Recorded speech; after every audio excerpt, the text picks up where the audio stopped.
트럼프가 내뱉는 말을 들으면 같은 인간이라는 게 좀 부끄러워지고 좀 비참해지는 느낌이 듭니다.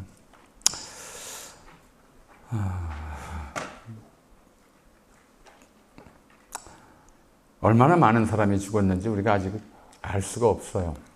우리나라 언론들은 미군이 매 13명이 죽었느니 뭐냐는 걸 상세히 보도하면서도 이란 사람이 몇 명이 죽었는지, 레바논 사람이 몇 명이 죽었는지, 그동안 팔레스타인에서 몇 명이 죽었는지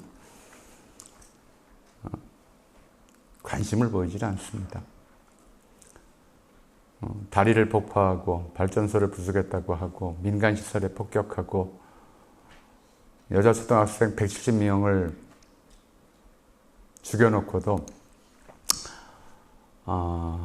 그 죽음에 대해서 안타까움을 표시하기는커녕이고 매일매일 주가와 유가에만 신경을 씁니다. 우리도 그렇죠 뭐. 트럼프가 무슨 발언을 하면 이걸로 이란에 어떤 참혹한 일이 생기겠구나 걱정하기 전에 내일 주가 어떻게 되는 거야. 기름값이 너무 오르네.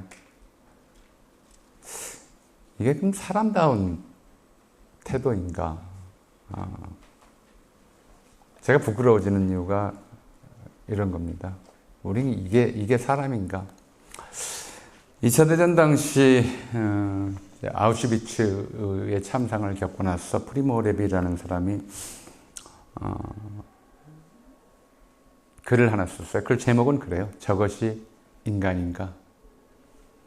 인간 자체를 회의하게 만드는 상황이 전쟁이라는 상황이죠. 인간은 과연 어떤 존재일까? 이렇게 생각하고 사는 게 맞나? 뭐 사람마다 다르겠죠. 뭐. 이란에서 사람이 죽어나든 말든 기름값 오르는 것만 걱정되는 사람도 있고 아닌 사람도 있고요. 나름대로 답은 가지고 있는데 우리가 그 답대로 행동하지 않는 데서 나오는 문제 아닐까 싶어요. 일단 여기서 출발을 해보죠. 1970년대 초반에 미국에서 고인류의 화석이 하나 발견됐어요. 대퇴골 화석인데 옛날 인간의 대퇴골 화석인데 대략 한 15,000년 전에 생존했던 인간의 대퇴골 화석인데 부러졌다가 붙은 흔적이 있었습니다.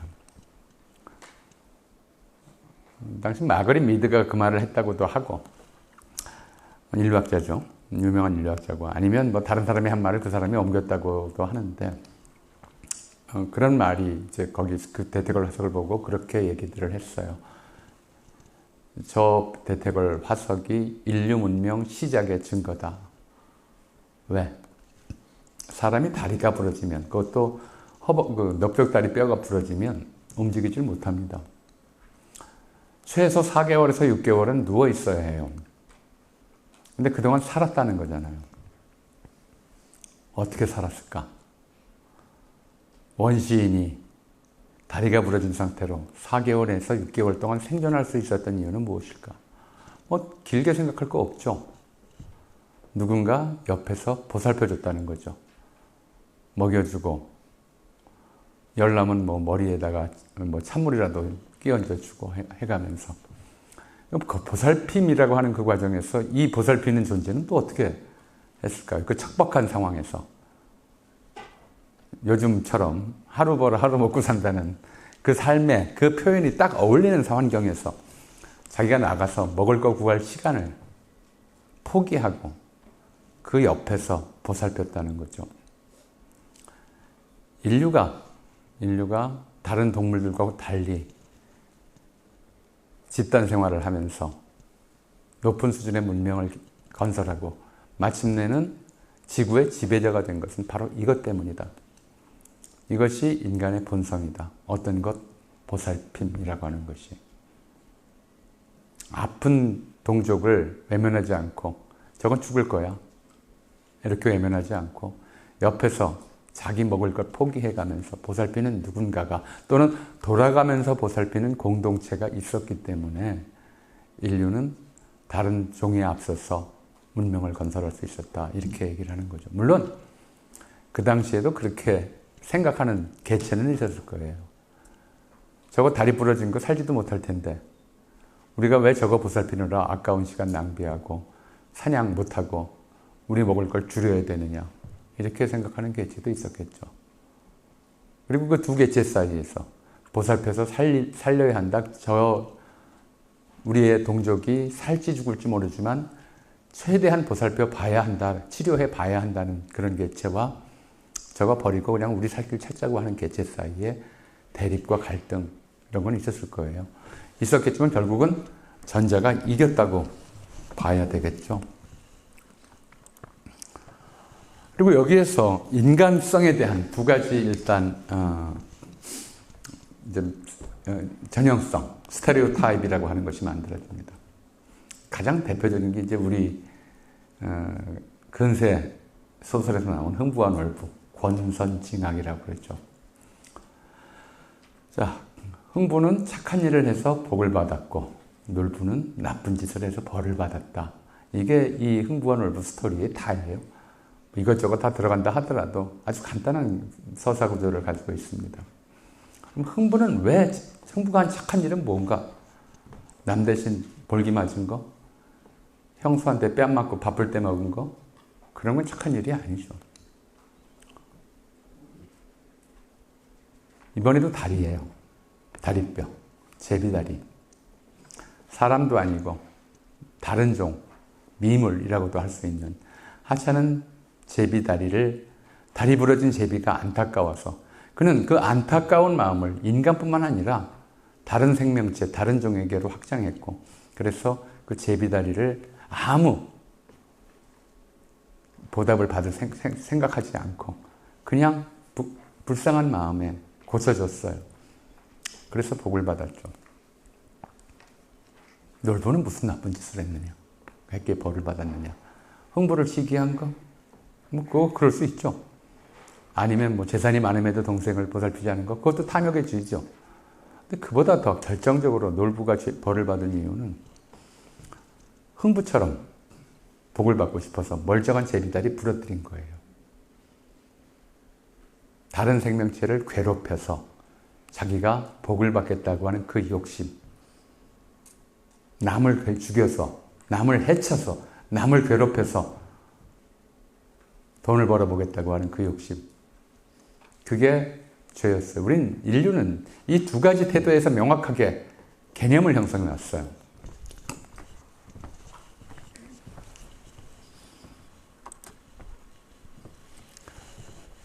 이기심. 남을 해쳐서 자기를 이롭게 하려는 마음이 악입니다. 늘 그래왔어요. 악은 단순한 생각이에요. 뭐가 악당이냐? 남을 죽여서, 남을 괴롭혀서, 남의 걸 훔쳐서 재물을 얻으려고 하는 모든 행동이 악을 구성하고, 자기가 생기는 게 없어도 남을 도우려는 마음이, 베푸는 마음이 선을 구성하죠. 요약하자면 사실은 이기심 자체가 악이고 이타심이 선이다, 이런 생각을 하고 살아왔어요. 그래서 우리가 선을 베푼다라고 그래요. 선행을 베푼다고 하죠. 선은 베푸는 거예요. 남한테 주는 겁니다. 그렇게 생각을 해서. 그런데 인간이 그렇게 살 수 있나요? 늘 베풀기만 하고 어떻게 살아요? 자기 가진 게 다 사라져 버리는데. 늘 사람은 이 두 가지 마음 사이에서 갈등하면서 삽니다. 모든 사람이 다 그래요. 악하기만 한 사람도 없고 선하기만 한 사람도 없어요. 선, 악 사이에서 중심을 잡으려고 하죠. 아, 이게 좋은 일이지만 내 형편이 안 돼. 난 못하겠어. 이럴 때도 있고, 이건 나쁜 일이지만 내가 지금 사정이 너무 급해서 일단 저질러 놓고 보자. 이럴 수도 있어요. 이 마음의 균형, 선악이 공존하는 인간의 마음을 뭐라고 불러왔냐면, 아시아 한자 문화권에서는 그걸 양심이라고 불러왔어요. 양심이란 좋은 마음이 아니에요. 양이라고 하는 글자는 양인, 양민 하듯이 보통이란 뜻이에요. 선량하다라고 하는 말은 선한 마음과 양한 마음이 같이 섞여 있다는 뜻이었어요. 그냥 양심은 이기심과 이타심이 일정 수준에서 조화를 이루는 그런 보통 사람의 마음이란 뜻이었어요. 그리고 인류가 공동체를 지키고 유지하면서 살아가기 위해서 선택했던 길은 가급적이면 양심에서 점하는 이타심의 비율을 조금이라도 더 높여보자 라는 정도였어요. 이런 생각을, 이런 인간관을 공간에 구현했던 것이 중세 유럽의 도시였다고 저는 봐요. 이제 산마르코 광장입니다. 보시면 한쪽에 거대한 성당이 있어요. 그리고 양쪽으로는 또 역시 회랑 건물이 들어서 있는데 대체로 법원, 행정청, 그다음에 시자치회 이런 것들이 자리 잡은 공간입니다. 정치를 하는 공간이에요. 그리고 그 한가운데 그 사이가 광장, 포럼이라고 불렀었는데 로마 시대에는 광장이었습니다. 뭐 그걸 여론이 형성되는 공간이다 이렇게 부르기도 합니다만은 이 광장은 그런데 전쟁이 있다거나 아니면 거대한 이제 국가적 행사가 도시 단위의 행사가 있다거나 이럴 때 사람들이 모여서 행사를 하는 곳이기도 하지만 일상적으로는 시장으로 사용이 됐어요. 지금도 뭐 유럽 도시들 구경 보시면 저 한가운데 광장들은 다 상인들, 상업시설들이 들어서 있습니다. 자, 교회와 시장이 마주보는, 붙어있는 이런 구조를 공간적으로 만들어 놨어요. 교회에 가면, 예를 들어, 이제 가톨릭 교회든 불교든 다 그래요. 교회와 시장이 마주보는 구조를 만들어 놨어요. 이 종교시설들은, 뭐 이것이 가톨릭이든 개신교든 또는 불교든 늘 사람들에게 이렇게 가르쳐요. 착하게 살라고. 착하게 살면 당장 돈이 생긴다고 가르치는 게 아니라 죽어서 복 받는다고 가르치죠. 착하게 살라고 가르치는 공간입니다. 여기서는 이타심을 권장하죠. 교회에 헌금 내고 당장 뭐 물건 나눠주지 않습니다. 그 값에 해당하는 거. 이타심을 권장하는 공간인데 시장은 전혀 달라요. 시장에 들어가면 시장 안에서는 누구나 물건을 비싸게 팔려고 들고 자기 물건을 또 필요한 물건을 싸게 사려고 하죠. 이기심이 조장되는 공간이에요. 두 장소를 맞붙여 놨죠. 이는 일종의 균형이었어요. 두 가지에 대한. 이기심을 지나치게 조장해서도 이타심만 권장해서도 안 되는 이런 상태를 공간적으로 구현해 놓았던 것이죠. 사람은 저렇게 살아요. 대체로. 늘 시장에서 살지도 않고 늘 종교시설에 들어가서 살지도 않습니다. 예컨대 글쎄요. 뭐 150년까지 갈 필요도 없을 것 같아요. 한 두세 대 전만 해도 사람이 시장에 가는 횟수와 교회에 가는 종교시설, 이거 뭐 종교시설이 절이든 아니면 무당집이든 어디든 관계없어요. 가는 횟수가, 빈도가 그렇게 크게 차이 나질 않았어요. 5일장 매번 안 가니까 한 열흘에 한 번씩 가고 대략 열흘에 한 번 정도씩은 뭐 기독교 계통이라면 일주일에 한 번씩이죠. 종교시설에 가고 이러면서 스스로 뭐 이제 이기심으로 치달리려는 자기 마음을 다스리고 또 이타심과 이기심이 균형을 갖는 그런 상태를 만들려고 했던 거죠. 이렇게 양심의 질을 어떤 일정 수준에서 지키기 위한 공동체적 노력은 늘 경주돼 왔습니다. 그리고 이 속에서 이제 어느 쪽으로 치우치는지 각 방면으로 치우치는 인간 유형이 나오게 마련이죠. 사람 다양해요. 다 똑같이 양심의 수준이 똑같아서 그 양심에 따라 모두가 똑같은 양심을 가지고 있는 건 아니란 말이에요. 예를 들어서 늘 대한민국 법관들은 법과 양심에 따라 판결한다고 그래요. 근데 똑같은 죄에 대해서 판결량이 다 달라요. 이번에 뭐 내란 관련 재판을 보더라도 판사들의 양심이 사람마다 다르다는 게 보이죠. 무엇이 옳고 무엇이 선이라고 생각하는지. 예컨대 이런 유형을 한번 생각해 보죠, 우리가. 물에 빠진 사람을 봤다. 물에 빠져서 호적되는 사람을 봤다. 그럼 어떻게 행동할 것인가? 1번. 위험한 줄 알면서 직접 구하겠다고 물에 뛰어드는 사람도 있어요. 대표적으로 일본 지하철역에서 밑으로 떨어진 사람 구하겠다고 뛰어내렸다가 결국은 못 구하고 같이 목숨을 잃은 이수연 씨 같은 사람들.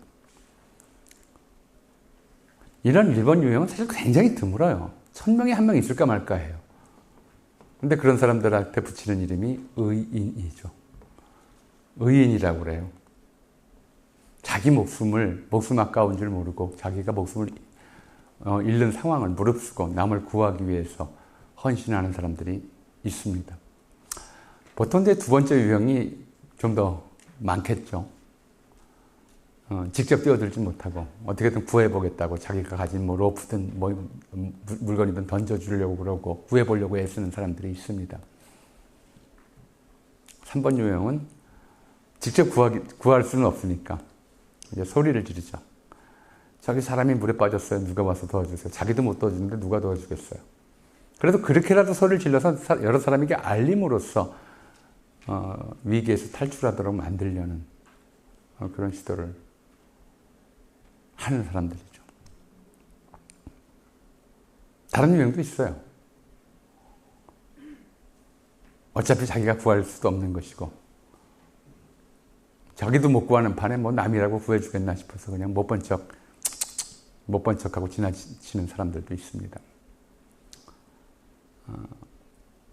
더한 유형도 있죠. 가끔 봐요. 헤엄도 못 치는 게 물에 들어가서 왜 조거를 당하나 라고 오히려 물에 빠진 사람을 비난하는 그런 사람도 있어요. 이 양심의 질이 이렇게 나뉘어요. 그럼 우리는, 인간은 보통은 이제 2, 3, 4번 사이에 있어요. 거기가 우리가 그냥 양심 있는 인간이라고 볼 수 있겠죠. 거기에도 차등이 있겠지만.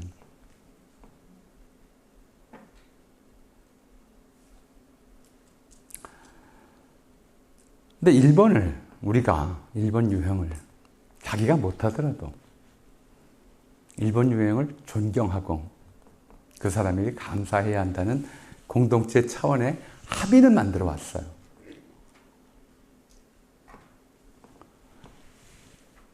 그렇게 우리가 합의했어요. 예를 들어 저 물에 빠진 사람을 한 개인이 아니라 민족 공동체나 국가 공동체라고 상정을 해보자고요. 나라가 망해가는데 그거를 눈뜨고 보질 못해서 자기 목숨을 걸고 구하려고 달려든 사람들, 구할 수 있는 가능성이 거의 없는 상황에서도 그런 사람들이 있어요. 우리가 독립운동가, 의사라고 부르는 사람들이에요. 안중근 의사나 윤봉길 의사가 이토 히로부미를 쏴서 또는 일본 경축식에 폭탄 던져서 무슨 돈 벌려고 했겠어요? 무슨 자기와 자기 가족들에게 무슨 이득이 생길 거라고 믿어서 그랬겠냐고요. 전혀 안 그랬거든요. 자기가 죽을 거 알았어요. 그러면서도 가만히 있을 수 없어 거기 뛰어든 사람들이에요. 그리고 그런 분들을 우리가 의사라고 불러요. 그들을 존경해야 한다고 가르치고 그러죠. 거기에 다들 동조한다는 것이 이제 공동체의 기본적인 양심 질의 수준이에요. 근데 거꾸로 한번 좀 보죠. 1번의 입장에서 5번 사람을 보면 1번 같은 사람 입장에서 누가 물에 빠져서 호적되는데 본 척도 안 할 뿐만 아니라 거기다 대고 오히려 헤엄도 못 치는 게 물에 들어갔다고 비난하는 그런 사람을 보면 뭐라고 그러겠습니까? 참 인정머리 없다고 그러겠죠. 근데 5번의 입장에서 1번을 보면 뭐라고 그럴까요? 어떤 생각이 들까요? 다 자기 수준에서 남이 보이는 거거든요. 미친놈이라고 그러겠죠. 왜 생기는 것도 없이 목숨 거냐고. 그렇게 보일 거예요. 그렇게 보이는 게 당연해요. 그리고 이런 서로의 관점들이 엇갈리는 속에서 하나의 사회가 유지되는 거거든요. 어떤 사회가 좋은 사회냐? 라는 거죠.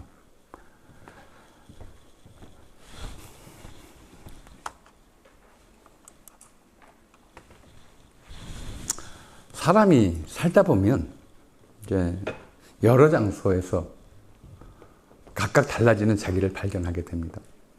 인간의 유형이 저렇게 물에 빠진 사람을 봤을 때 나뉘는 것처럼 인간은 또 장소에 따라서도 다른 모습을 보여요. 시장에서는 이기적인 인간으로서 나타나고 극장에서는 공감하는 인간으로 나타나죠. 그리고 뭐 직장에서는 서로 협조하면서도 경쟁하는 인간 모습으로 나타나기도 하고요. 저는 그때그때 바뀌어요. 그때그때 바뀌지만 전반적으로 보자면 우리가 일종의 사회적 합의를 이루는 것은 착하게 삽시다. 합의가 착하게 삽시다. 착한 사람을 존경합시다. 남을 위해서 자기를 희생하는 사람을 존경합시다. 나쁜 사람 미워합시다. 이게 보편적인 합의예요. 늘 지켜지진 않지만. 그런데 그리고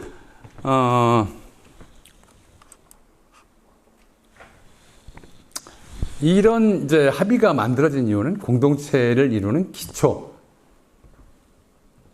기초적인 생각. 공동체는 과연 무엇인가에 대한 생각이 자리 잡고 있어요. 예를 들어서 그냥 말씀드릴게요. 내 몸에서 제일 중요한 부위가 어딘가요? 머리? 심장? 눈?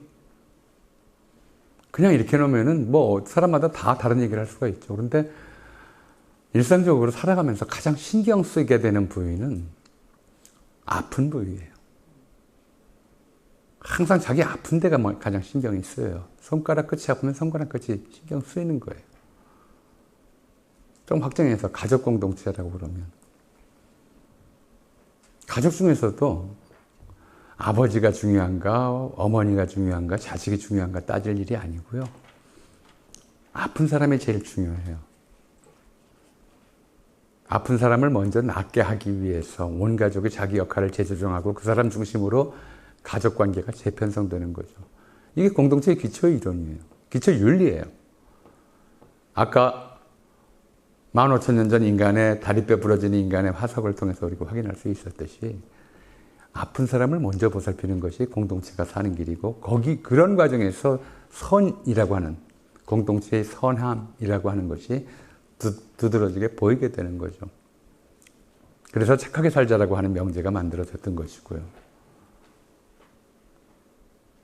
어느 공동체나 그래요. 가장 고통받는 사람에게 먼저 관심을 기울여줘야 그것이 공동체로 유지될 수 있는 거죠. 그렇게 생각해 왔는데 자본주의 시대가 시작되고 이익 추구가 인간의 가장 대표적인 본성이라고 하는 생각이 확산하고 자리 잡으면서 인간 간의 변화가 시작이 돼요. 시장주의 또는 경쟁주의라고 하는 것이 인간의 본성에서 더 본질적이다라고 하는 이야기들, 담론이 나오기 시작하죠. 18세기 말에 아담 스미스가 유명한 국부론을 써요. 시장은 보이지 않는 손이 지배하는 공간이다 라고 얘기를 하죠. 이 보이지 않는 손은 그 당시 사람들이 이해할 때는 그냥 신의 섭리예요.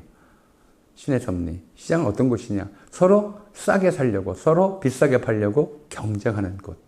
서로 더 많이 팔려고 경쟁하는 곳. 경쟁이 곧 인간 본성의 가장 중심적인 속성이다라고 얘기를 한 것이고, 이 이야기가 대략 한 세기쯤 지나서 찰스 다윈에 의해서 다른 생물학적 영역에서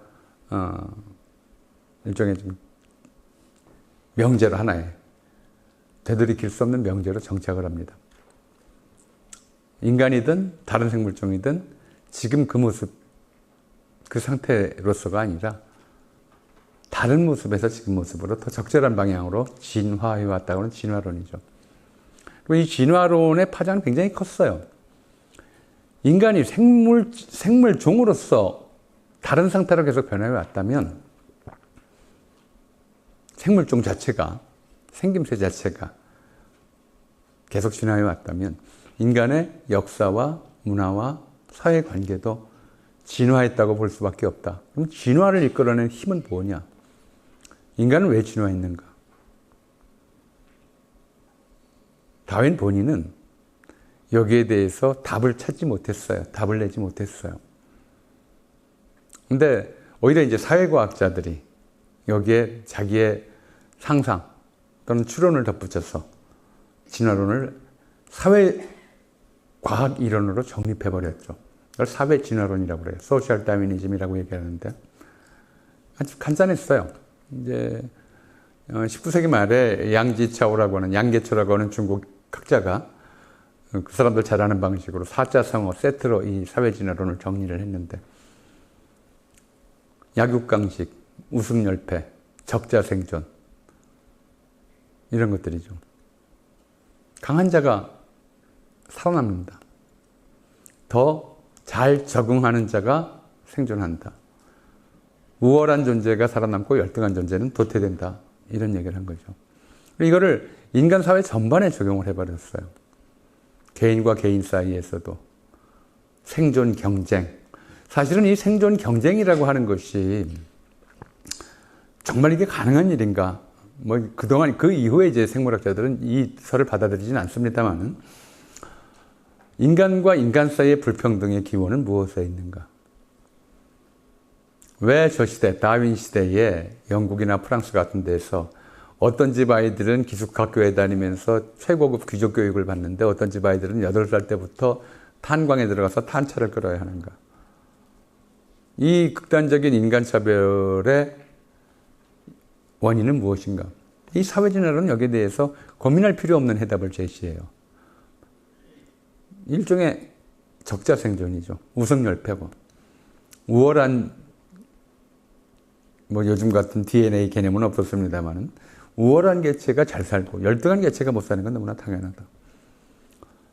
한 사회 내에서의 예컨대 계급차별, 국가와 국가 사이의 민족차별에 대해서 똑같은 얘기를 해요.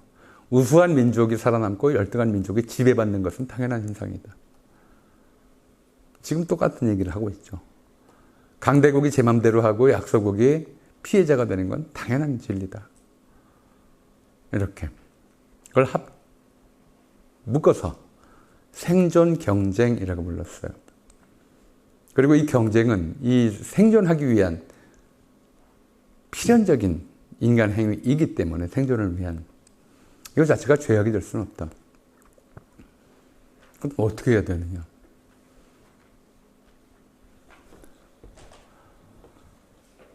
경쟁 자체가 역사를 발전시키고 인간을 진화시키는 기본 동력이다라고 하는 경쟁 만능주의가 자리 잡습니다. 인간 사이의 협동, 공동체를 해치지 않기 위한 절제, 이런 가치들이 별로 의미가 없어지죠. 오직 다른 인간종은 다른 인간이 경쟁 상대로만 보이게 되는 겁니다. 경쟁 지상주의가 만들어지고 이 경쟁 지상주의를 뒷받침하는 사고방식이 능력 지상주의. 경쟁력이 곧 모든 개체의 생존력이고 그러기 위해서 경쟁에 적합한 존재로 자신을 개조하는 것이 생존하기 위한 길이다. 이렇게 얘기를 하게 되는 거죠. 그래서 이런 좀 논리가 만들어집니다. 경쟁이 가장 노골적으로 구현되는 무대가 시장이기 때문에 시장 자유주의 또는 보통 자유주의라고 부르는 사고방식이 출현하죠. 도덕법칙과 경제법칙 사이에는 아무런 관계가 없다. 이게 무슨 얘기냐면 경제를 도덕적 판단의 대상으로 삼지 말라는 얘기예요. 도덕적 판단. 우리가 그동안 생각해왔던 선악 기준에 의해서 시장 경제를 생각하지 말아라. 그리고 그 경제활동, 시장 안에서 경제활동을 하는 사람은 오직 남 사정 보지 말고 자기 이익만 추구하면 된다. 그래서 경제 주체들의 상호관계를 규정하는 최고이자 유일의 법칙은 무제한의 자유경쟁이다. 그리고 국가 권력이 어떤 형태로든 경제생활에 개입해서는 안 된다라는 거죠. 이게 이른바 자유주의의 5대 명제이자 그 이후에 지금까지 세계 영향력을, 강한 영향력을 행사하고 있는 신자유주의의 5대 명제이기도 해요. 다만 다른 점은 아담 스미스 본인은 인간 내면의 도덕성이라고 하는 것, 신이 부여한 도덕성이라고 하는 것을 부정할 수 없는 시대적 조건에서 살았기 때문에 인간 내면의 도덕성이 시장의 도덕적 파탄을 규제할 수 있을 것이라는 기대는 했어요. 21세기에 들어와서는 그게 깨진 거죠. 그런데 그 얘기는 조금 뒤에 말씀드리기로 하고,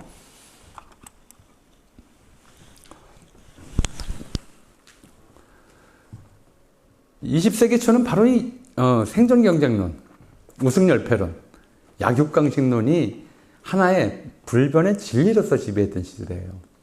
지금도 우리 요즘 그런 얘기를 많이 해요. 힘이 지배하는 세상이다. 힘이 모든 것을 결정한다. 무슨 국제법이니 도덕성이니 뭐 인류애니 이런 거 다 헛소리고 트럼프 하는 걸 봐라. 힘이 최고다.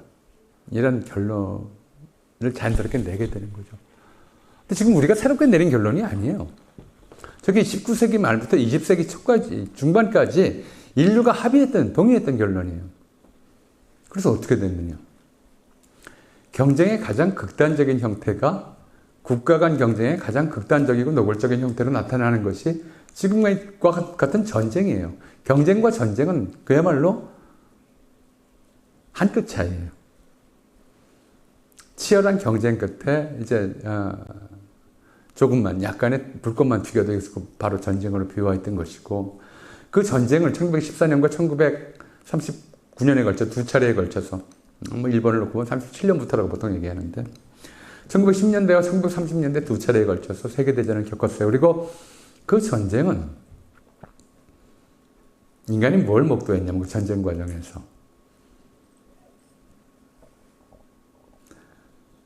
예를 들어 지금은 이제 유대인이 그런 모습들을 보이고 있습니다만은 아우슈비츠를 포함해 독일인들의 유대인 학살 과정에서 인간이 실제로 본 건 뭐냐? 인간이 상상했던 어떤 악마도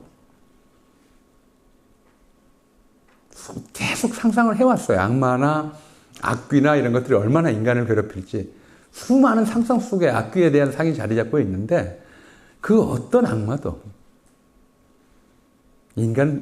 인간보다 잔인하지 않았어요. 인간은 그런 악마를 상상한 적이 없어요. 600만 병을 가스실에 보내서 그네들을 죽인 다음에 그 시신들을 긁어모아서 앞잡기로 짜서 기름을 빼내고 그걸로 비누를 만들어 씻는다는 상상을 해본 적이 없어요. 그런데 그런 일이 실제로 일어났단 말이에요. 시장 만능주의와 경쟁 지상주의를 퍼뜨려 놓고 보니까 인간의 이기심이 올바른 당연한 인간의 본성이고 라고 그렇게 부추겨 놓고 보니까 결국 인간은 악마가 되더라 라는 걸 깨달은 거죠. 그 사이에 자본주의 자체의 위기로서 1929년에 세계 대공황도 일어났어요.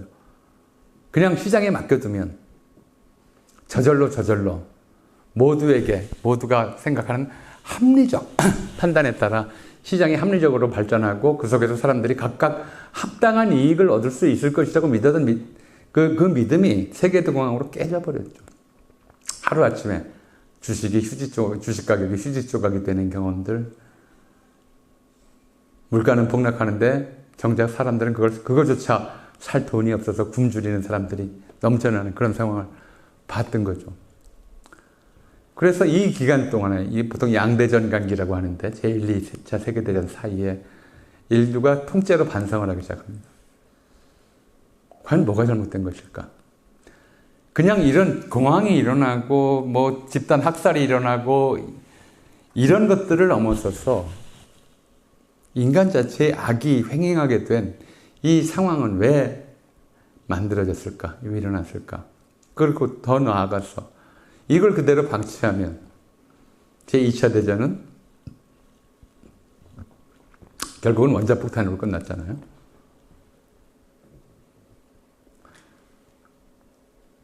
저 원자폭탄이 인류를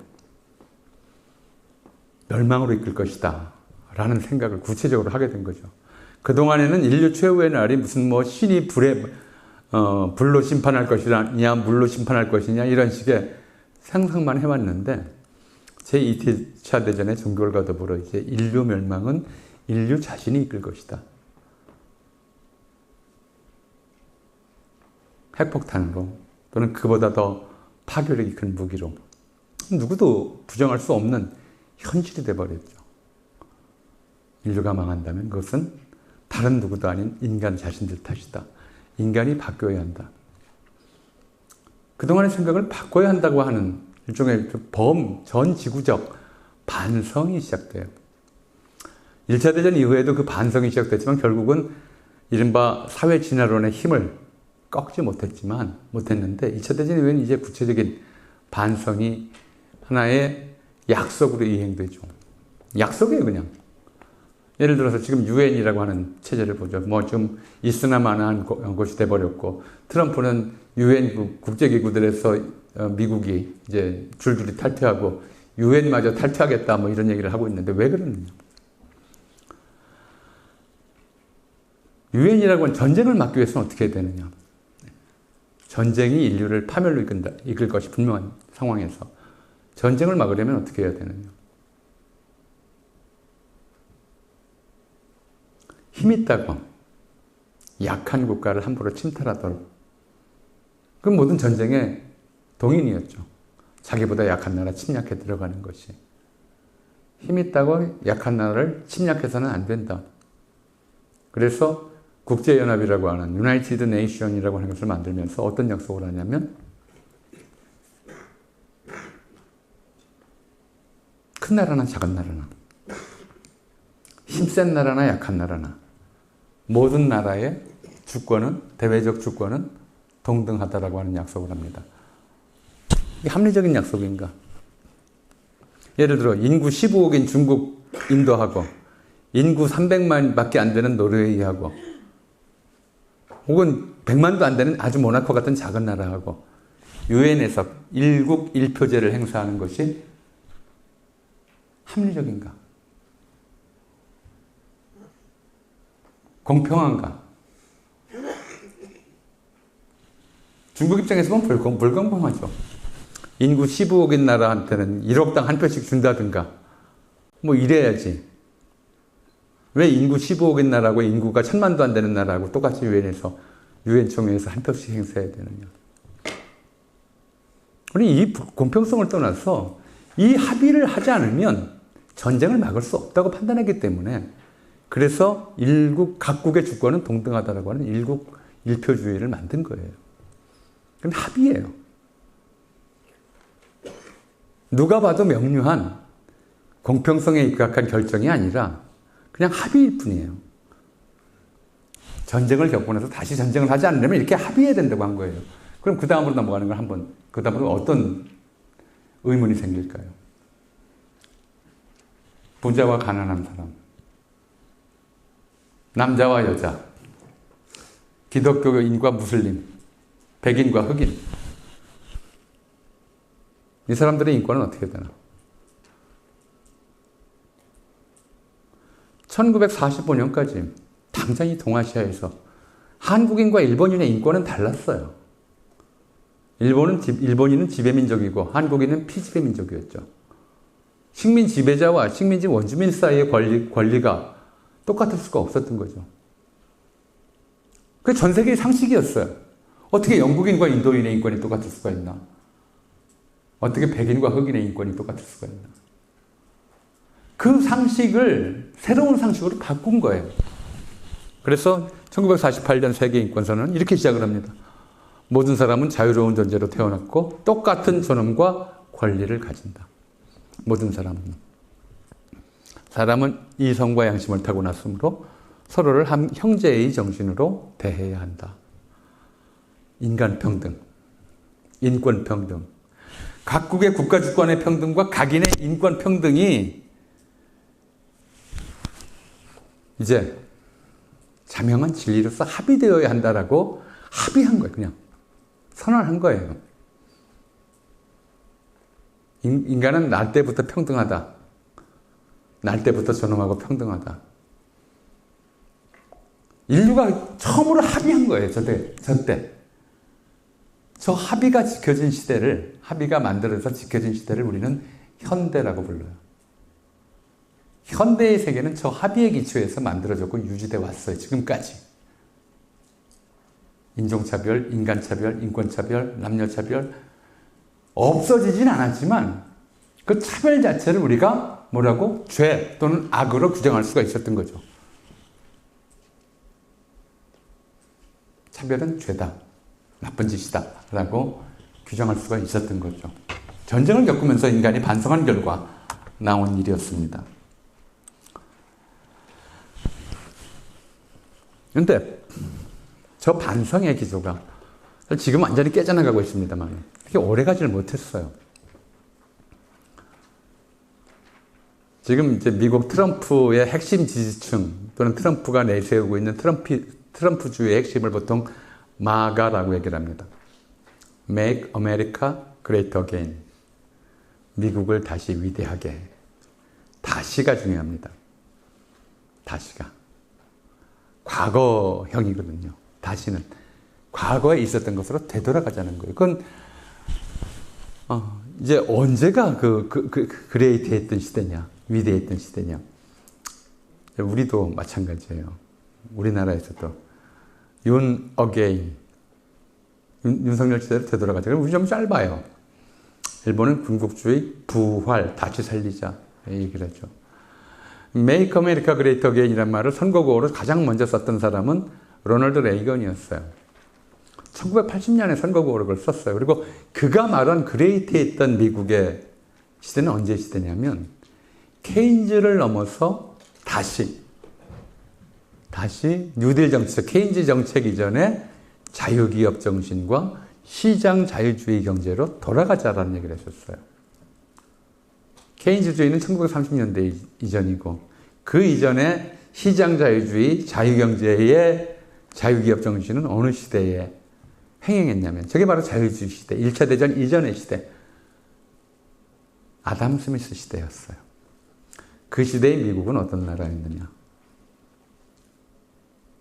백인이 흑인을 노예로 부리고 한편에서는 인디안을 사냥하던 그런 시대였어요.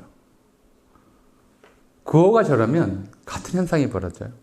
지금 미국에서 벌어지는 게 그런 거잖아요. 이민단속국이 유색인종 사냥하고 이번에 미국 국방부는 장관 진급 후보자 중에서 여성과 흑인들을 빼버렸다고 그러고 인종차별이 당연해지는 시대. 인간이 다른 인간을 사람 취급하지 않는 것이 당연해지는 시대로 사실 돌아가자고 한 것과 마찬가지였어요. 그리고 그 같은 시대에 이제 80년대 내 접어들 무렵에 이제 세계 경제가 오일 쇼크 이후의 위기를 극복하는 과정에서 점점 기업 중심으로 넘어가는 추세가 시작됐던 거죠. 작은 정부, 노동조합, 탄압, 공기업 민영화. 그 뒤에를 이어서 세계 사회주의 체제가 무너져 버렸고요. 그러면서 신자유주의가 이제 80년대 말부터 90년대에 걸쳐서 이제 세계적 사조로 다시 등장합니다. 같은 얘기를 하게 되는 거죠. 우루과이 라운드, WTO 체제 이런 것들이 만들어지면서 아담 스미스 시대를 주도했던 담론이 20세기 말부터 다시 세계를 휩쓸게 됩니다. 그리고 여기에 편승해서 역사 수정주의라고 하는 것들이 나타나죠. 인도주의에서 다시 물질주의로 전환하고 그리고 제국주의, 군국주의 시대의 침략전쟁을 정당화, 합리화하는 그리고 전쟁범죄, 남경대학살 또는 우리나라에서 한국인들을 대상으로 일본이 벌였던 관동대학살 또는 그 과정에서 자행되었던 광범위한 전쟁범죄들, 징용, 위안부 강제동원 이런 것들을 전부 부정하는 그런 역사인식들.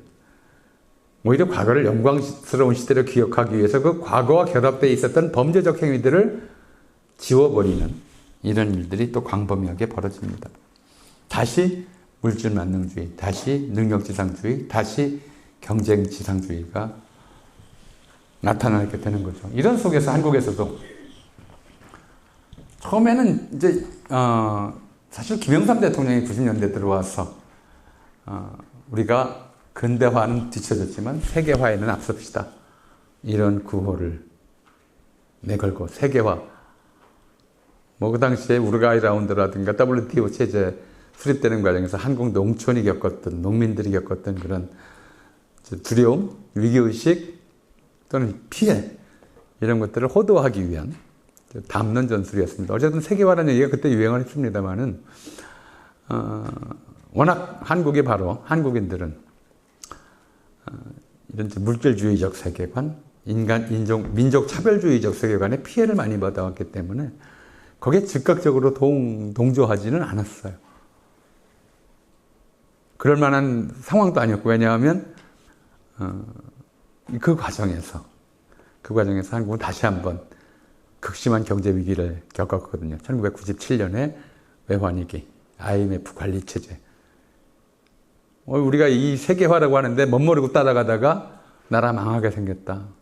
수많은 사람이 집을 잃고 직장을 잃고 이런 피해를 겪었으니까 이 세계화라고 하는 것, 김영삼 정부가 이렇게 목소리를 높였던 세계화가 사실은 IMF로 이어졌다고 하는 기억 때문에 이 신자유주의 사조가 곧바로 우리나라에서 힘을 갖지는 못했어요. 그랬다가 이 세력이, 이 흐름이 다시 결집해서 하나의 세력으로 뭉친 것이 뉴라이트라는 이름의 담론 집단이었어요. 제가 담론 집단이라고 말씀드리는 것은 일종의 정치 조직화를 도모하고 그러면서도 사회 세력화로 이어지는 두 가지를 같이 추진했기 때문에 담론 집단이라고 일단 말씀드렸습니다. 뉴라이트라는 단어가 우리나라에 처음 등장한 것은 2004년 11월 7일자 동아일보 사설에서였어요.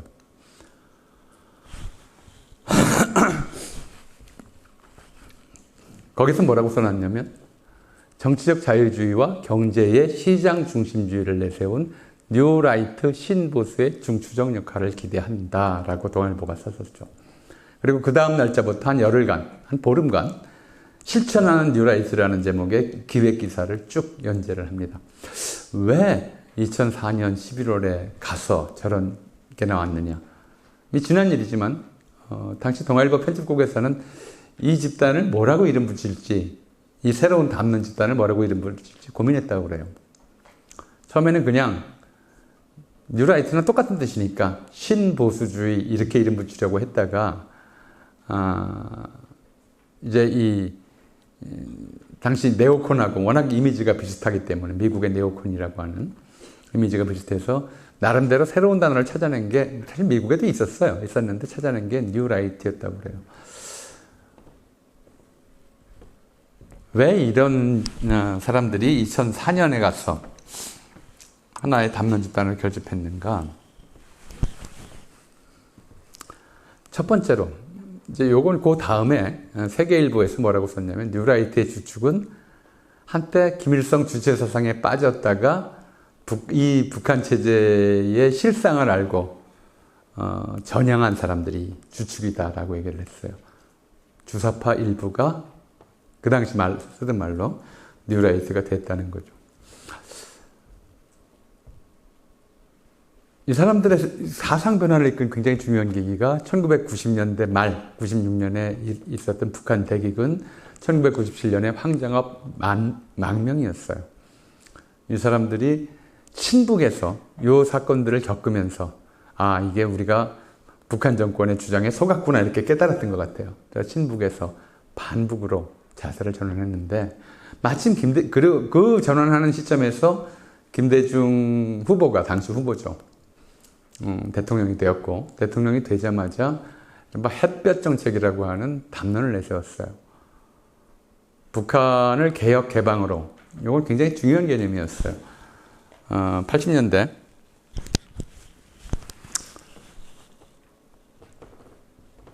말 80년대 초부터 이제 소련 동유럽 사회주의 국가들이 붕괴하고 또 마침내는 이제 91년도에 가서 베를린 장벽이 무너지고 독일이 통일되면서 우리나라 사람들뿐만 아니라 세계적으로 그런 기대들을 했죠. 북한 정권이 스스로 무너지고 북한 체제도 유럽 체제처럼 붕괴할 것이다. 통일이 눈앞에 다가왔다. 라고. 그래서 심지어 89년도에는 88 올림픽 치르고 나서 당시 노태우 정부가 민족 대교류 기간을 선포하기도 했어요. 정부에 신고만 하면 마음대로 북한에 가도 좋다. 이렇게 선포하기까지 했었죠. 그만큼 체제에 대한 자신감이 넘쳐났던 때였고 북한 정권권 무너진다는 기대가 팽배했던 시대였는데 생각보다 안 무너지는 거예요. 그 95년, 96년에 대기근을 겪어서 몇십만 명이 굶어 죽었다는 이야기가 도는데도 또 유엔의 조사에 따르면 실제로 굶어 죽은 사람이 적어도 수만에서 수십만에 달한다고 하는 보고가 나왔는데도 안 무너지는 거예요. 그래서 북한 체제를 어떻게 무너뜨릴 것인가가 하나의 사회적으로 고민거리가 되어 있던 시점에서 당시 김대중 후보는 다른 얘기를 했던 거죠. 북한을 개혁가방으로 이끌기 위해서는 햇볕이냐 바람이냐 논쟁에서 압박을 가할수록 저들은 더 뭉친다. 오히려 자유시장 경제의 따뜻한 온풍을 불어넣어줘야 그래야 내부에서 체제를 무너뜨릴 동력이 생긴다. 이렇게 주장을 했던 거죠. 그게 햇볕 정책이에요. 사실은 이 방식, 김대중 당시 대통령 후보, 그리고 나중에 이제 대통령이 된 다음에 했던 이른바 햇볕 정책이라고 하는 것은 북한 정권을 돕는 것이 아니라 북한의 자본주의 경제, 시장 경제를 침투시키고 그 자본주의 시장 경제 안에서 북한 사회를 개조해낼 시민 세력을 형성해야 된다라고 하는 그런 우회적인 전략이었죠. 근데 저 사람들은 이제 거기서부터 반대하기 시작했어요. 구 전향 주석파들은. 예를 들어서 이런 좀 논리가 나오는 거죠. 지금도 이란에 대한 미국인들의 생각도 좀 비슷하게 좀 걸려 있어요. 서로가 대립하고 있는데. 어떤 거냐면, 김영삼 전 대통령이 신민당 당수, 야당 총재 시절에 이제 국회의원 자격 박탈, 의원직 제명이 되고 이 의원직 제명을 계기로 부마 항쟁이 일어나고 뒤이어서 11.6이 일어나고 이런 일이 벌어졌었죠. 김영삼 당시 당대표가 의원직 제명을 당하게 된 것이 뉴욕타임스와의 기자회견 발언이었어요. 뭐였냐면 미국은 이제 카타 행정부였으니까 미국은 독재 정권을 지원하지 말아야 한다. 라는 거였어요. 그 지원에는 경제적 지원도 당연히 경제적 지원도 없었습니다만 포함됐던 거죠. 그 발언으로 의원직을 제명당했거든요. 저 사람들은 그렇게 얘기를 한 거죠. 저기에 예컨대 김대중 정부가 추진했던 이제 대북 교류, 햇볕 정책 이런 것들이 결국 북한 정권을 이롭게 하는 것이고 북한 주민들을 괴롭히는 짓이다. 라고 북한의 민주화 가능성을 더 없애는 일이다. 사실 지금도 그 두 가지는 팽팽하게 대립하고 있어요. 북한 사회가 대단히 억압적이고 세습 정권으로 유지되고 있는데 어떻게 하면 북한 사회를 어떻게 하면 한 번 더 평화를 유지하면서 북한을 개혁 개방으로 이끌 수 있는가. 한쪽에서는 개성공단 같은 이런 협력 사업을 통해서 북한의 자본주의 경제의 영역을 확장시키고 시간이 걸리더라도 그 내에서 북한 체제를 개혁할 수 있는 세력을 키워야 한다라고 보는 사람들도 있어요. 반면에 그런 거 필요 없다.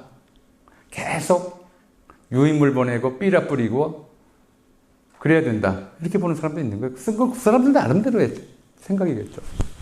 뉴라이트는 저쪽에서 후자적 생각을 했던 거죠. 그러면서 98년도에 시대정신이라는 잡지를 만들고 이제 점점 반북 운동을 조직화하는. 첫 번째 핵심은 이런 것이었어요. 반북 운동, 북한과의 협력 사업 반대, 북한 고립화. 이게 첫 번째. 근데 이거는 90년대 말부터 시작된 이거는 전통적인 한국 이른바 지배 세력, 과거 군사독재 세력의 주장과는 하등 다를 게 없었죠. 반공이 제일이다. 반공이 국시다.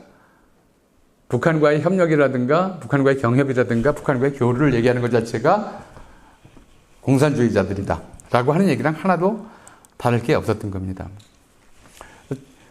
그러니까 이 다른 점들을 찾기 위해서 두 번째로 이 사람들하고 결합한 세력이 사실은 이 사람들의 이론적 기반을 제공해 왔던 사람들인데 이때 같이 전향한 사람들이었어요. 주로 경제학계 내에서 한국 경제학계 내에서 미국식 법경제학 이론 또는 미국식 신자유주의 이론을 배웠던 사람들이었어요. 1980년대 말부터 이 사람들도 이제 이 한국 학계 내에서 일부 좀 독특하다 보니 이전에 없었던 주장을 하는 사람들이 나타나기 시작합니다. 이런 거죠. 자, 우리는 지금도 많은 사람들이 이런 얘기를 해요. 어떤 세력, 어떤 이야기, 대한민국이 아직도 불의한 상황이 지속되고 있고, 윤석열 같은 내란 세력이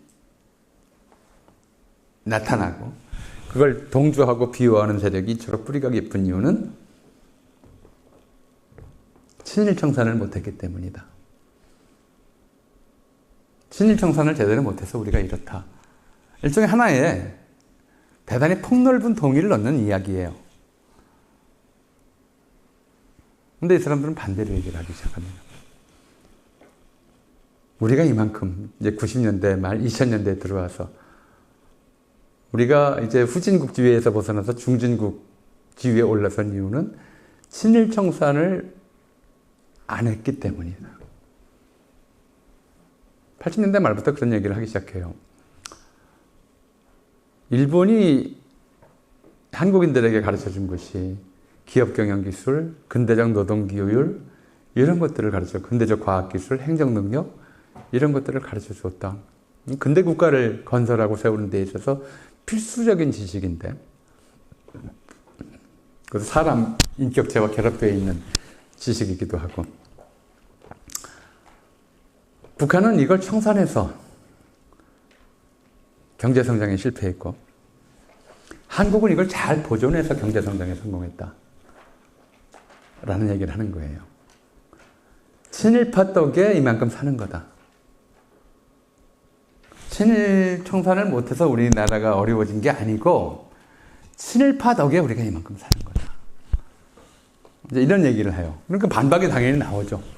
뭔 소리냐. 오히려 우리는 자주적으로, 주체적으로 근대화할 역량이 있었는데, 일본이 그거를 오히려 짓밟은 거다. 그래서 우리 근대화 과정 자체가 왜곡됐다.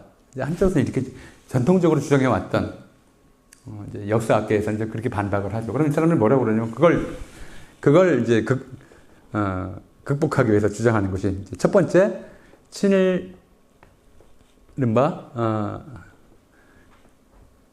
유산 활용론이고, 두 번째가 그래서 뭘 얘기하느냐면, 아니다. 우리는 애초에 스스로 근대화할 역량이 없었던 민족이다.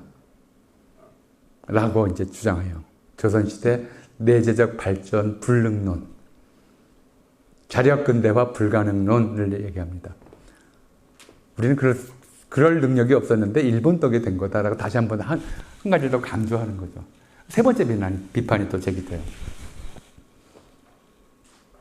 좋다. 그렇다고 치자. 그래도 일본이 만들어 놓은 학교, 무슨 뭐 도로, 항만, 공장, 6.25 전쟁으로 다 부서지지 않았느냐. 병원. 일본이 만들어 놓은 게 다 사라졌는데. 뭐 거기 무슨 일본이 우리 근대화에 기여했다고 하느냐. 아니다. 그런 물적 자원이 아니라 인적 자원이 더 중요하다. 그래서 이 뉴라이트 계열에는 이런 경제학 이론을 갖는 사람들, 조금 더 말씀드릴게요. 내재적 발전 불가론, 식민지 근대화론, 식민지 유산 활용론의 세 가지 축을 구성으로 해서 한국 근현대사를 이제 재해석하는 거죠. 이런 사람들이 뉴라이트의 이론가 집단이 돼요. 시장 경제가 일제강점기에 본격적으로 성장했고, 그 시장 경제에 익숙한 친일파들이 해방 이후에 한국 경제 성장을 주도했기 때문에 한국이 세계사에서 찾아보기 어려운 그런 빠른 성장을 이뤘다고 주장을 하는 거죠. 그래서 이제 여기에서부터 뉴라이트가 이론을 장착하게 돼요. 그 이론이 어떤 이론인지 이따 말씀드리고, 세 번째는 2004년 11월이라고 말씀드렸던 이유가 거기 있어요. 이해 초에 노무현 대통령 탄핵이 이루어졌고요. 그리고 탄핵 사태가 헌법재판소의 이제 기각으로 5월 달에 들어서 노무현 대통령이 대통령직에 복귀했고, 그 사이 4월에 총선이 이루어집니다. 총선에서 당시 노무현 대통령의 친위 세력이라고 일컬어졌던 열린우리당이 한국 헌정사상 최초로 3당 합당이 이루어진 지 14년 만에 3당 합당 당시 거의 210석 대 80석밖에 안 된 그에 나뉘었던 이 구도가 열린우리당이 과반, 아슬아슬하게 한 석 차이로 과반을 얻는 선거 결과를 낳습니다. 그리고 그 과정에서 그동안 예컨대 참여정부란 이름 자체가 의미하듯이 김대중 정권 때부터 노무현 정권에 이르기까지 정권에 일부 참여해왔던 제야 시민운동 세력, 시민사회단체가 노무현 정부에 요구를 하는 거죠.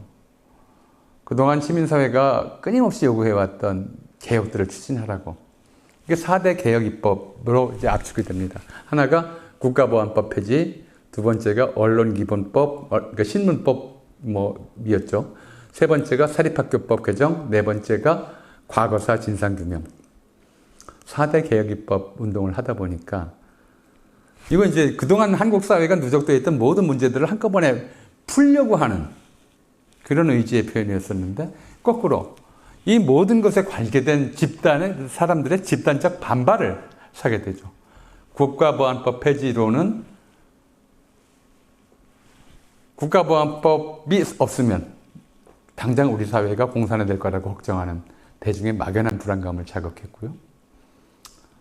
특히 언론개혁법은 모든 언론을 정권의 적으로 돌리는.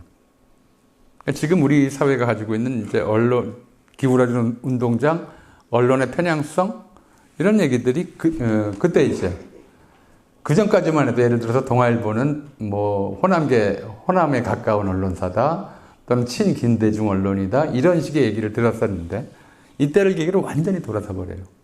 우리 사회의 가장 힘 있는 언론사들, 흔히 조중동이라는 이름으로 불리는 그런 언론사들이 이제 반개혁적 입론을, 태도를 공유하게 되는 계기가 되죠. 사립학교법, 대한민국 사립학교의 반 이상이 사실은 기독교 재단이에요. 주로 한국전쟁 이후 미국 원조로 만들어진 학교들이 종교재단들의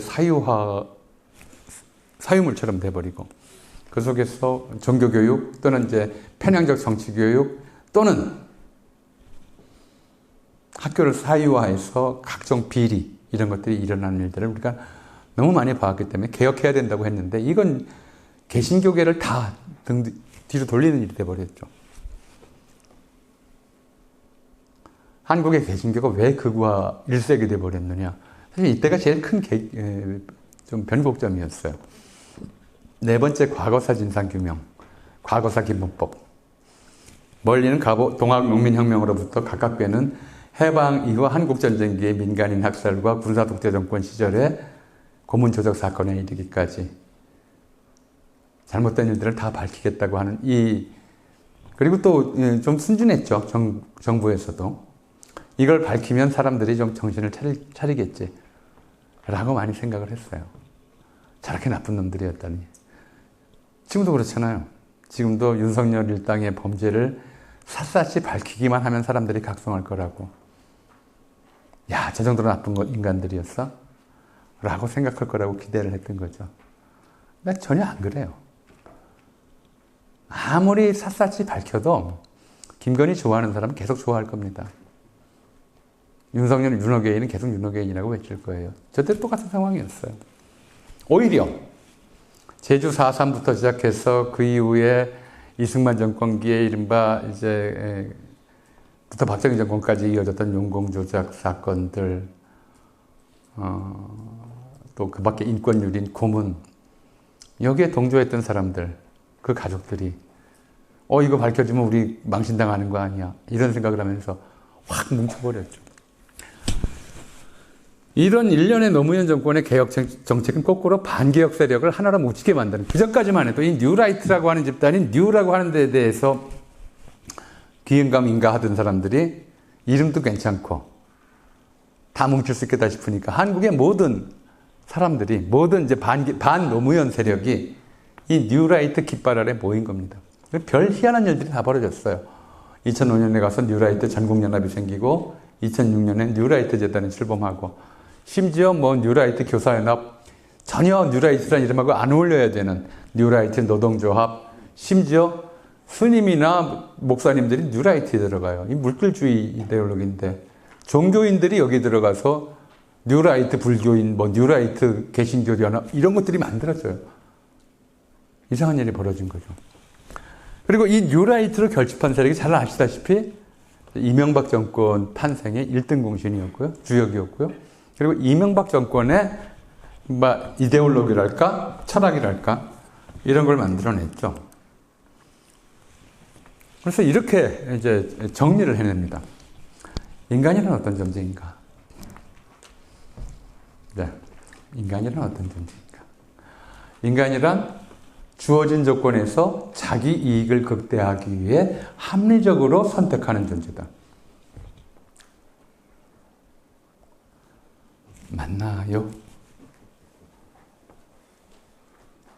특히 지금 20대, 30대 뭐 좀 젊은 세대들의 정치의식에 대한 논란이 많은데 믿어요. 인간이란 주어진 조건에서 자기 이익을 극대화하기 위해 합리적으로 선택하는 존재다. 맞는 말 같아요. 그런데 이거는 사실은 이제 미국 시카고 학파 이 경제학자들이 시장을 분석하기 위해 임의로 설정한 인간관이에요. 인간이 이렇게 행동한다고 전제하고 시장을 분석할 때 시장 작동의 원칙이 가장 선명하게 보이거든요. 인간이란 자기 이익을 극대화하기 위해 합리적으로 선택하는 존재다.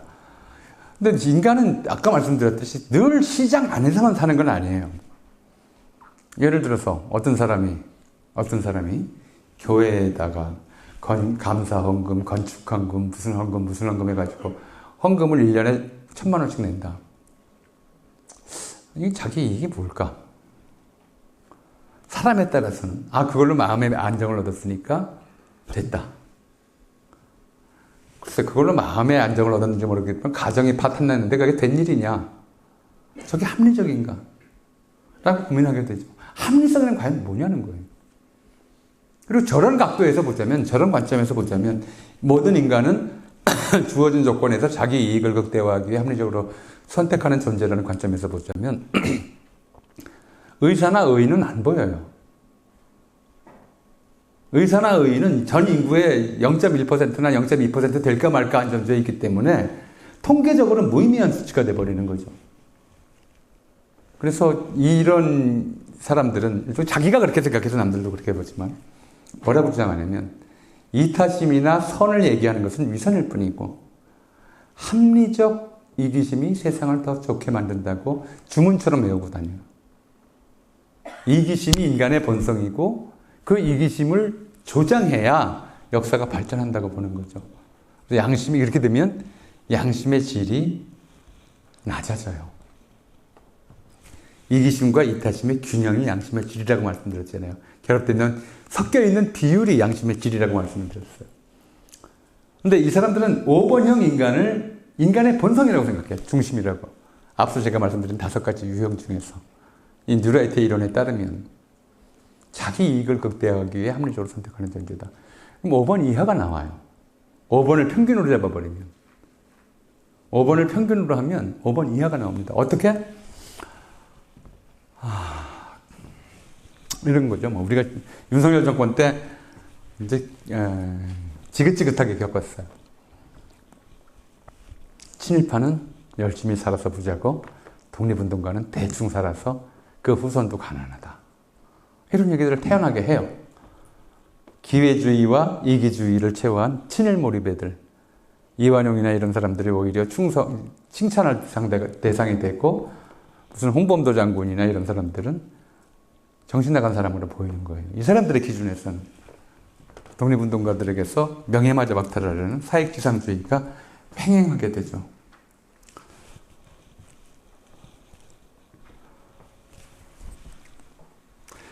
그리고 역사 자체도 시장경제의 확대 발전이 곧 역사의 발전이다. 인간의 이른바 평균적 도덕성이 나아지는 상황이 아니라 그죠? 경제성장만 이루어지면 그게 발전이다. 우리가 발전이라고 부르는 것에 대해서 왜곡된 인식을 갖는 것도 이런 이유 때문인데 발전이 뭐냐? 시장이 확대되고 경제가 성장하고 생산만 늘어나면 발전이라고 보는 거예요. 그래서 물질주의와 기계적 유물론에 지배되고 있고요. 그래서 대한민국 헌법 가치인 정의, 인도, 동포애가 배제된 역사관을 막 갖게 되는 거죠.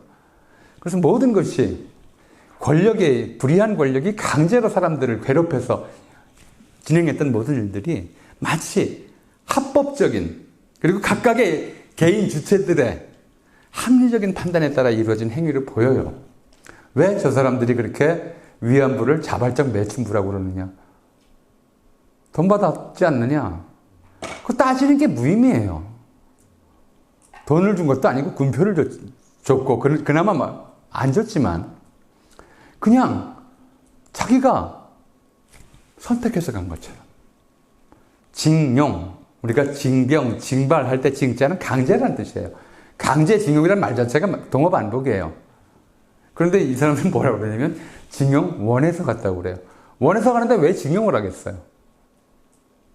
터무니없는 얘기죠. 쌀도 수탈당한 게 아니라 수출했다고 그래요. 돈 받고 팔았으면 다. 이런 식의 생각. 경제 시장 만능주의에 사로잡히면 시장 거래라는 형식을 취하기만 하면 모든 게 정당해지는 이런 얘기가 되는 거죠. 그래서 물질의 최우선의 가치를 부여하고 다른 사람을 물질로 보는 물질주의에 사로잡히게 되는 거죠. 그래서 이게 이제 이명박 정부부터 윤석열 정부에 이렇게까지 대단히 지배적인 우리 사회의 담론이 됐었어요. 반생명주의, 물질주의가 나은 것이 결국 생명경시 풍조였고요. 그래서 이명박 정부 때 우리가 이미 기억하듯이 4대강, 용산참사, 수상용차 대량 해고 등의 반사회적, 반생명적 현상이 지배적이었고요.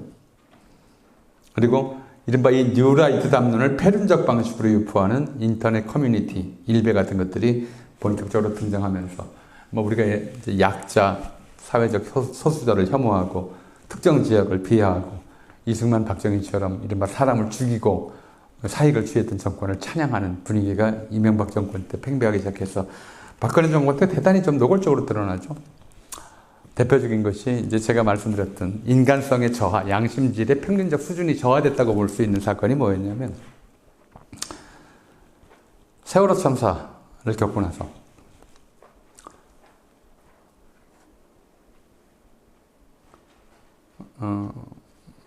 어떤 분이 그런 얘기를 했어요. 우리 사회가 진보와 보수로 나뉘는 줄 알았는데 세월호를 겪어보니 인간과 짐승으로 나뉘더라. 우리가 익숙해왔던 공동체의 기초 윤리에 따르면 집단으로 이른바 아픔을 겪는 사람들, 세월호 참사 유족들이든 이태원 참사 유족들은 똑같아요. 아픔을 겪는 사람들을 위로하고 도와주려고 그러고, 그 다리 부러진 사람 도와주는, 보살펴주는 아주 먼 옛날부터 인간이 해온 행위란 말이에요. 그게 정상적인 인간형이라고 생각을 했어요. 그러다가 무슨 도움이 돼요? 도움이 안 돼도. 거기다가 하다못해 마실 거라도 갖다 주고 덮을 거라도 갖다 주고, 이게 사람이라고 생각해 왔던 거죠. 근데 자식 죽은 이유는 알자고 단식하는, 40일씩 단식하는 그 육가족들 앞에 가서 냄새나는 피자니 치킨이니 이런 거를 일부러 시켜다가 냄새 풍기면서 먹는 이런 인간들이 출현한 거예요. 이런 인간 닮은 물건들이 출현한 거죠.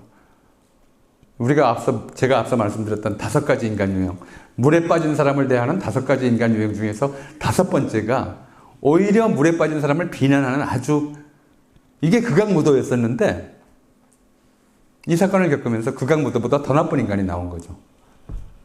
이번에는 물에 빠진 사람에게 돌 던지는 인간이 나오는 거예요. 인간 수상의 평균을 낮게 설정하면 더 저질 인간이 나와요. 그게 우리가 최근에 겪은 일들이란 말이에요. 그리고 이런 속에서 이제 뉴라이트의 인간관과 역사관을 담은 역사교과서 국정화를 시도합니다. 이런 거였어요. 이미 90년대 제가 잘 아는 분한테, 직접 이제 잘 아는 분? 이제 한참 이제 원로셨죠. 뉴라이트 재단 나중에 이사장 하는 분인데, 그분이 그런 얘기를 했었어요. 이제 저는 국사학자고 본인은 경제학자였는데 막 역사학자들을 이제 욕하는 거예요. 생각해봐. 도대체 김구가 한 일이 뭐가 있나?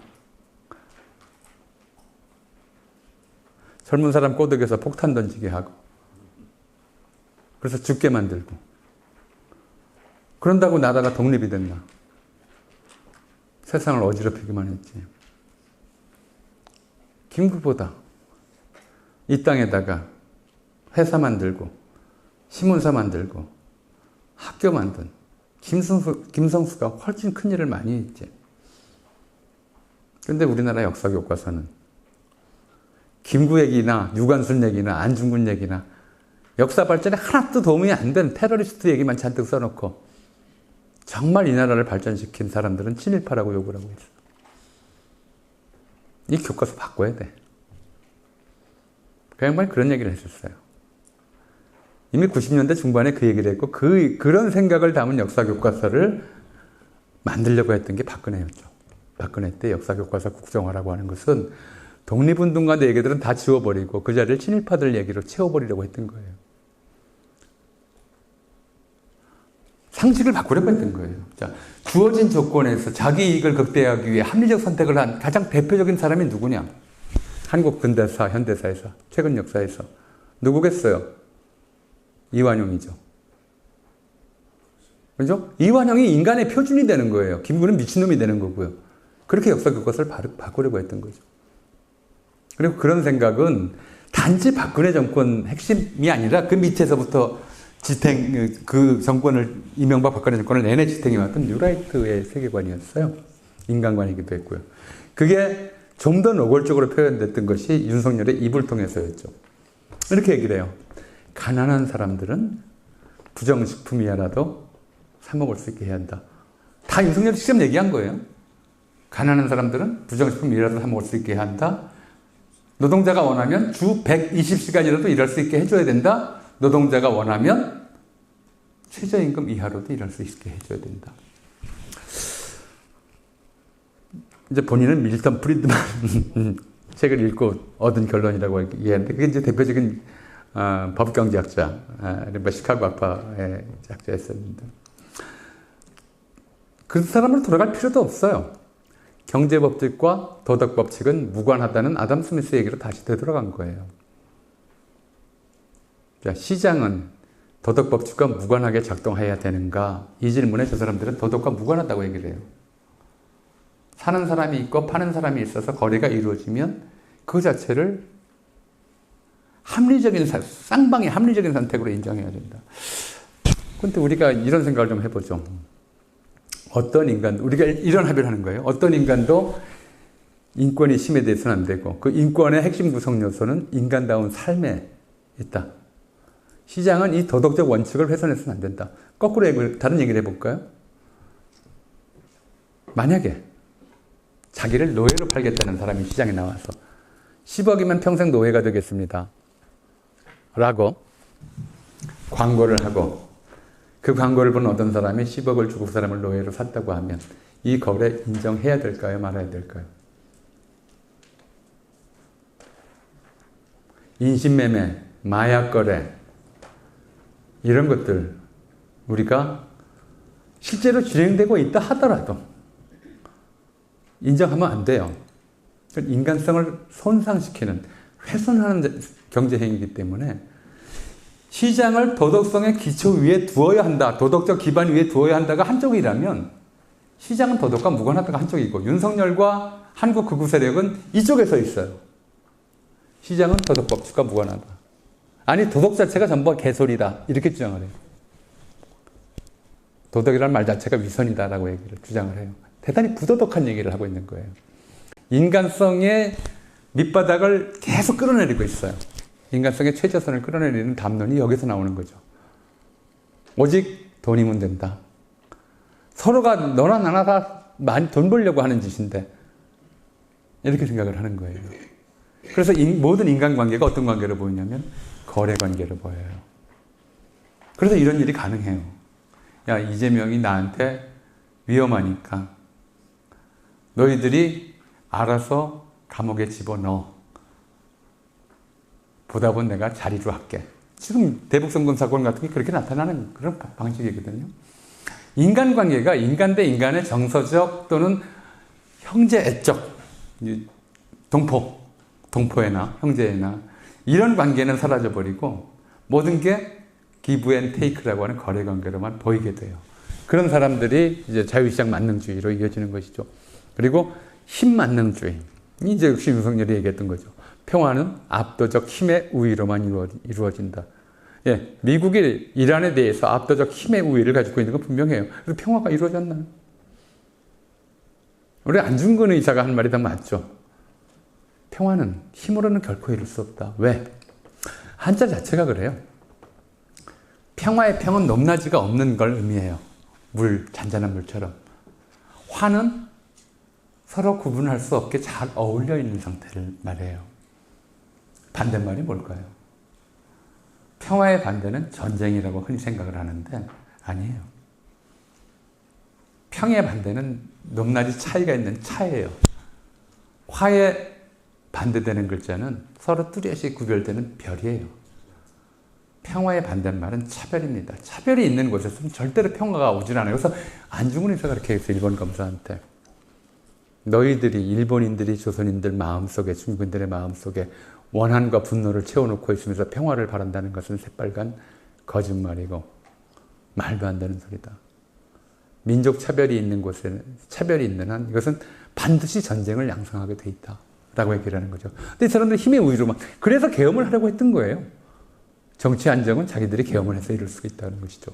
그리고 물질주의와 반생명주의 이제 마지막 계엄할 때 반국가 세력을 척결하겠다고 했을 때 그에 앞서서 했던 말이 그의 3.1절에 했던 얘기죠. 공산 전체주의 세력은 늘 민주주의 운동가, 인권운동가, 진보주의 행동가로 위장하고 허위선동과 야비하고 폐륜적인 공작을 일삼아왔다. 민주화 운동이니 인권운동이니 이런 진보주의 활동이니 이런 모든 것들, 생명평화운동이니 이런 모든 것들을 적대시하는 거죠. 물질적 이익 추구에 장애가 된다. 넘어갈게요.